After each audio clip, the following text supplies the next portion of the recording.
I'm Eric Talaska, 2024 presidential candidate, YouTube channel handle Incognito. I'm going to be talking about how to install an inside shower in a camper van, custom camper van in particular, small RV or trailer, small trailer.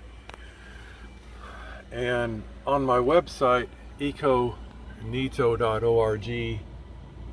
/inside-shower.html, I have the details that I won't go completely over in the video because the details are so detailed and take time and are extensive, and you would be better just to look at the website anyway. At the time of the video, I don't have photos on there.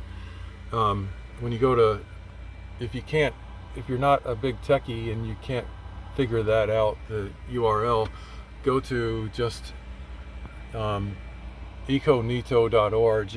econea.org, then click on Bio, Portfolio, RV Innovations, and Inside Shower for RV. And there I'll have the appropriate details for you to achieve this inside shower. Before COVID-19, I had been taking showers at Anytime Fitness and Planet Fitness, as well as campground showers. But upon COVID-19, all the fitness centers were shut down in pretty much all the states in the United States for several months, and the campgrounds were also closed, most of them except for some private ones that are expensive. And here I go into a story of how all this took place. But anyway, it's been an enormous challenge to try to figure out how to install an inside shower in a 20-foot long camper van. This is a 2007 Dodge Mercedes Sprinter van.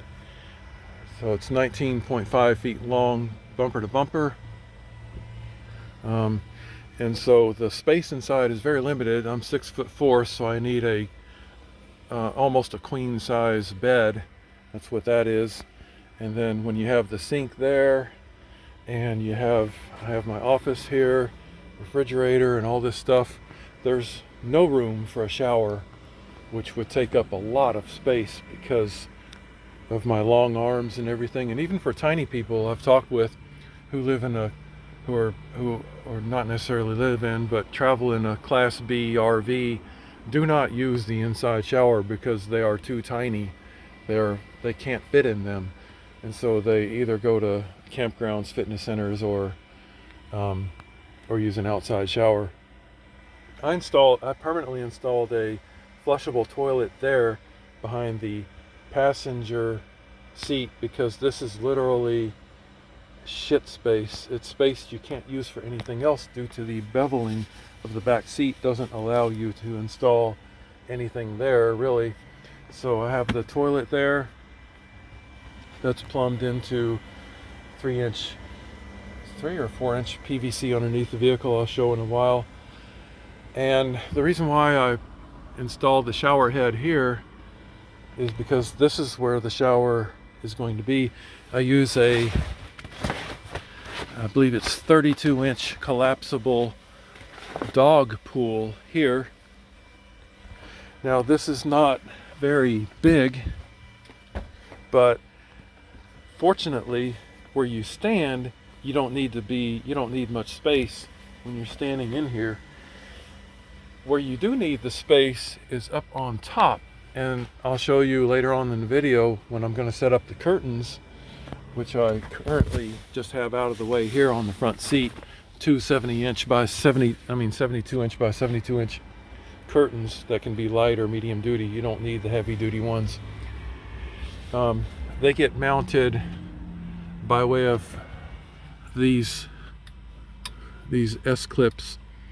You can use a different variation, but I just installed them on the curtain and here, and I'll show you in a little bit where they just attach in various places around up on top temporarily. So you have this huge area you can move around while you're taking a shower, and it's much larger for the upper body area where you that part of the torso needs the most room, versus down here you can just stand still while taking a shower. You don't need room down there, but up here you do, because of your arms basically. And so the way this works is I have this on-off shut-off valve here, because these made in China pieces of shit don't work. They leak. They all leak. I bought this the most expensive one, this solid metal one, and it still allows water to drip through here, and I'm wasting too much precious water because it's very inconvenient sometimes to find out where I'm going to get water filled. These made in China plastic pieces of shit are not recommended. You don't need two handles, because when you're using a Bosch electric water heater like I have installed down here, you can just get away with one. Let me get some stuff out of the way so you can see. You can get away with just one water line. That would be the hot water coming from this is a 4-gallon Bosch electric water heater. And I'm so cramped because I don't have storage. I don't pay for storage yet. Probably need to by now. So I installed the water heater there because that's right over the rear axle for better, since that thing is extremely heavy when it's full of 4 gallons. That allows better traction. Same thing with my 25-gallon freshwater tank. I think the PEX or shark bite, quick release, all those types of plumbing are superior to the way I did it with just old-fashioned hose and clamps, except for when I'm using this old-fashioned method, it's easy, it's more flexible. You can just kind of custom size it and change it. There's my water pump down there, and a water pump on-off switch there. And for these kind of junctions, I try to use metal, because that made in China plastic doesn't work very well. The hose size I'm using, I think, is a little bit over a 1/2 inch internal diameter. That's too big. I recommend the smaller right here. I think this is 1/2 inch internal diameter braided water hose. But since I already had this oversized hose, I just went ahead and used it. And I have it running, connected to the shower, shower spray there.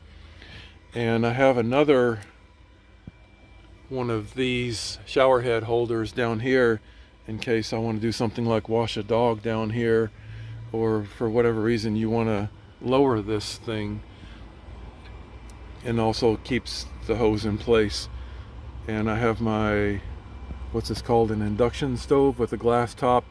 That's where I just have my soap and whatever you want to use, a sponge or a rag or whatever to lather with.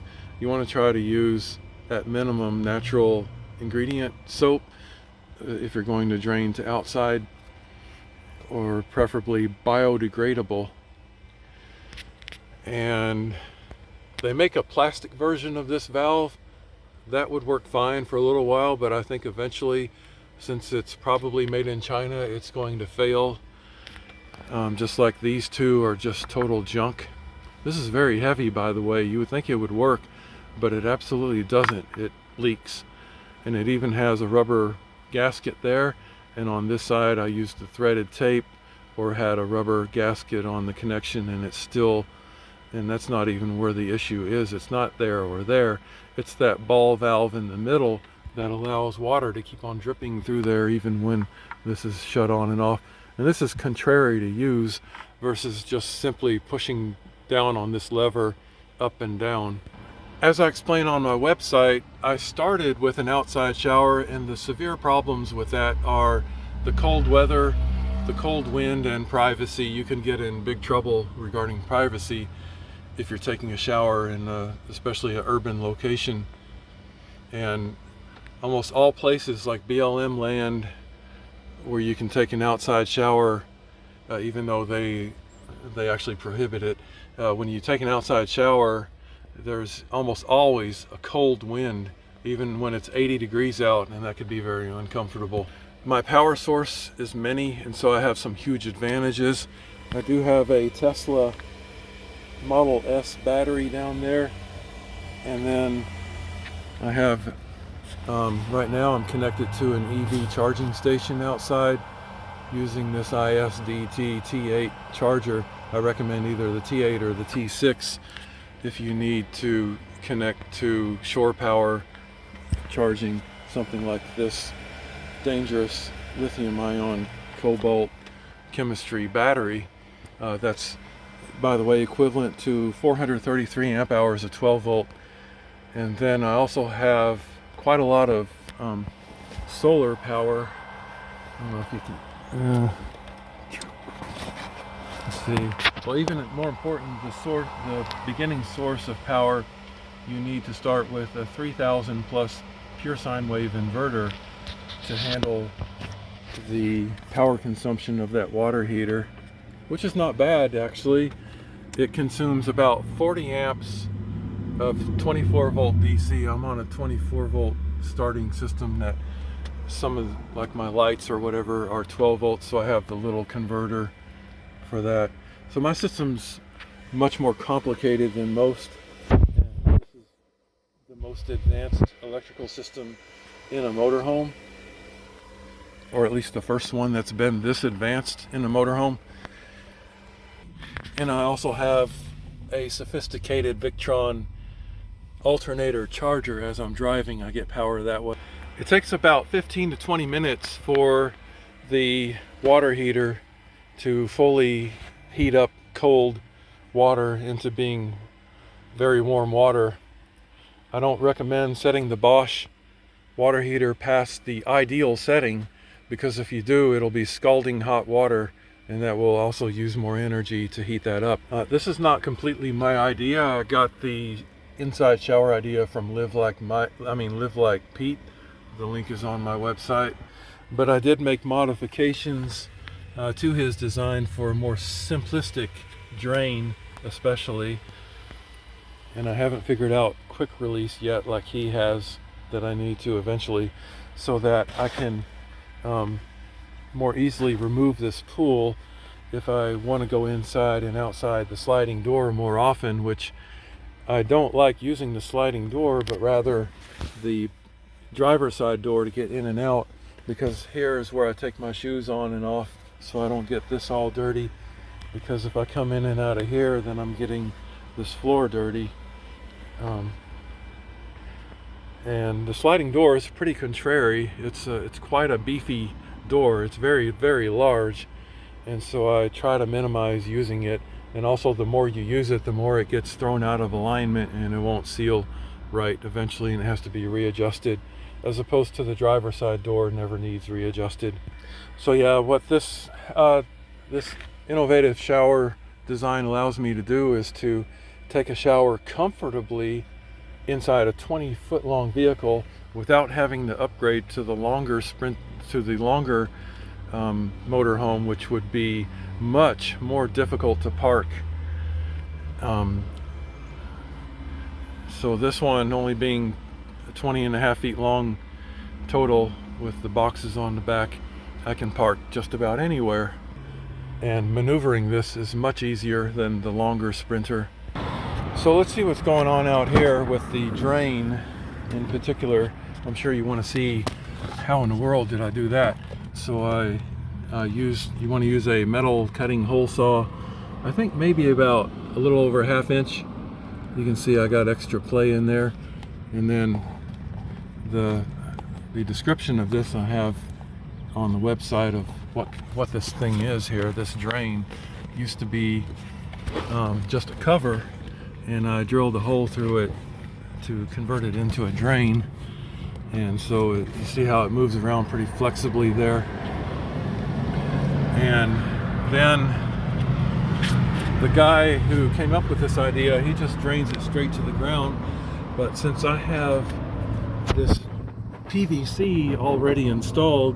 I drilled a hole on top of it and just put this drain hose going right into the PVC, and then I can actually take a shower without spilling anything outside. For example, if I'm in the city where I can't just let my shower water drain onto the parking lot, I can actually just close the end of the holding tank, because this is not an official holding tank. This is 3-inch PVC that holds about 4 gallons, which is the shower capacity, the amount of water I use to take a shower.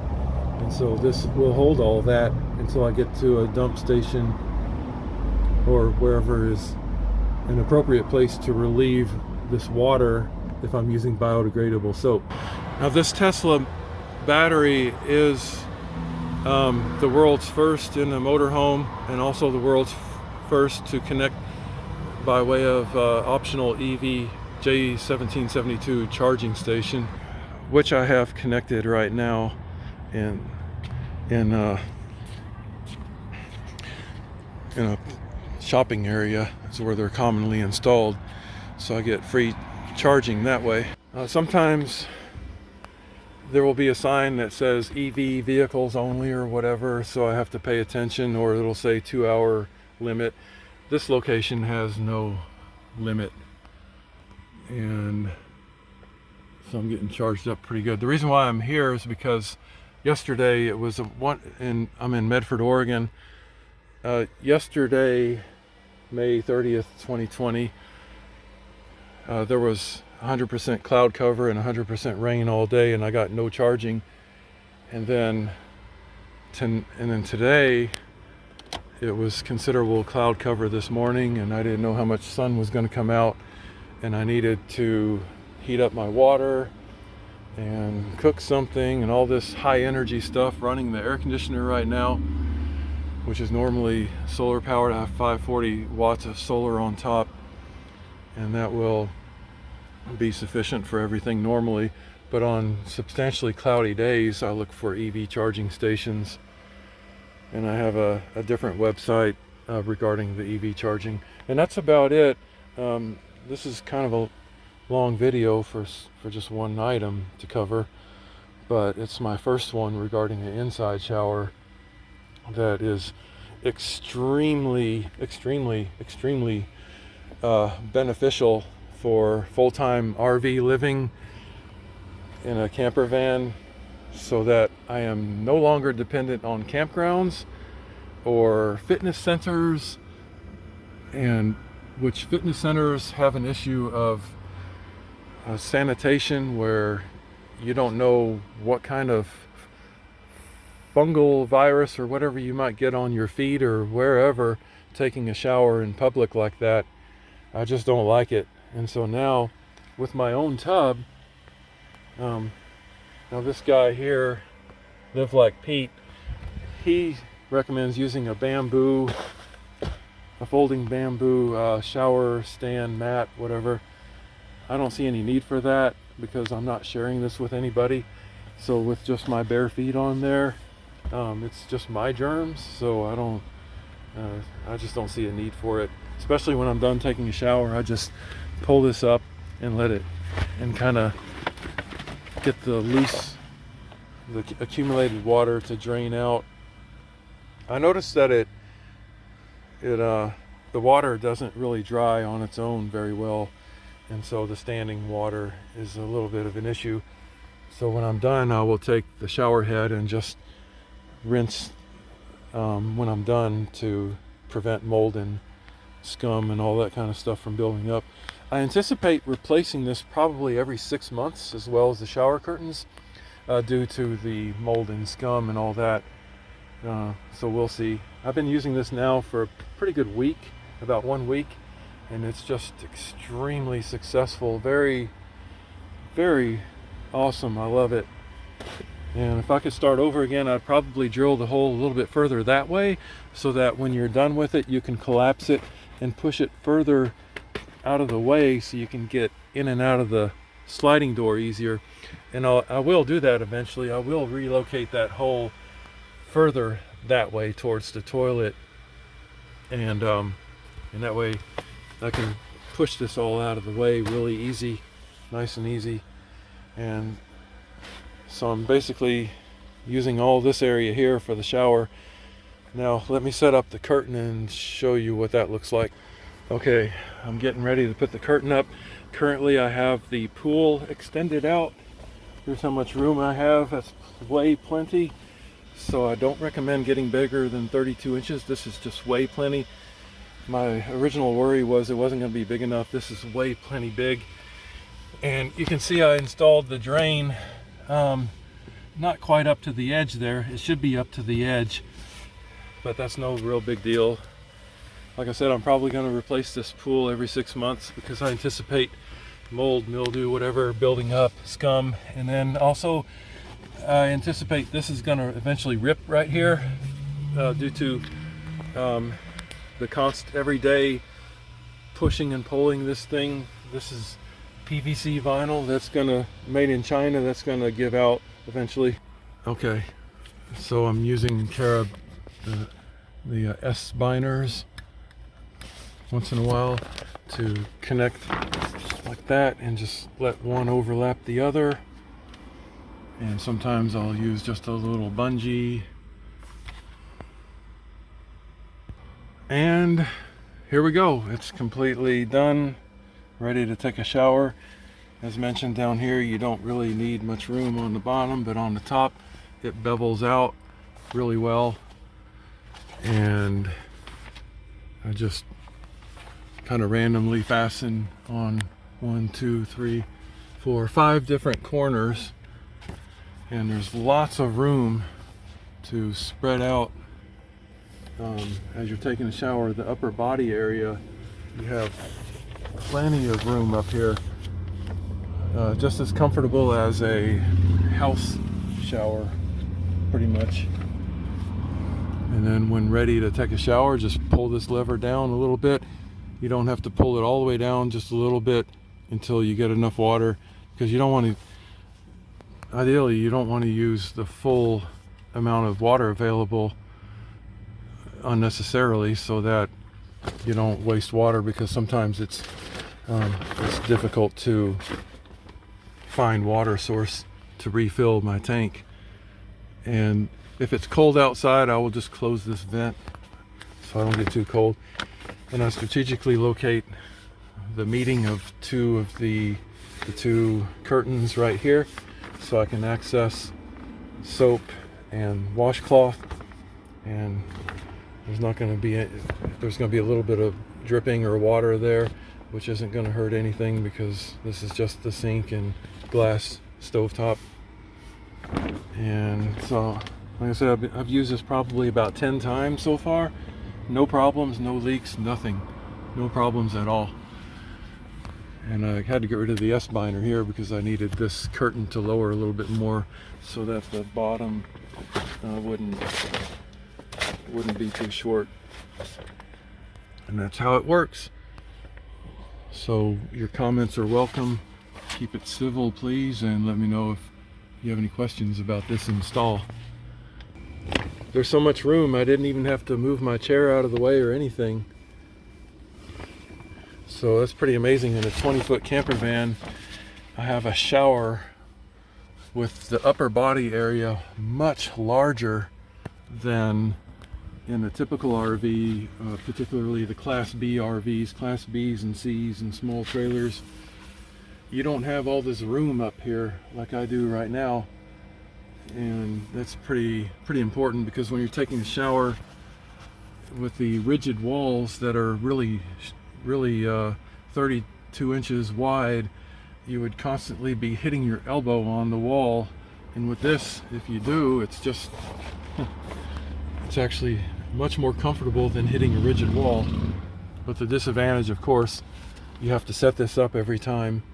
But it doesn't take that long to set up, especially as you gain experience setting it up, because nothing has to be perfect. Nothing has to be perfect aligned or anything like that. Your main concern is making sure the overlaps are enough to, when you're taking a shower, water won't escape through the overlapping, which it won't happen here, and that the lower part of the shower curtains are inside, not outside. If you accidentally forget to check and the curtain is on the outside, you'll get a little bit of water on the outside, probably not much. And that's how this works.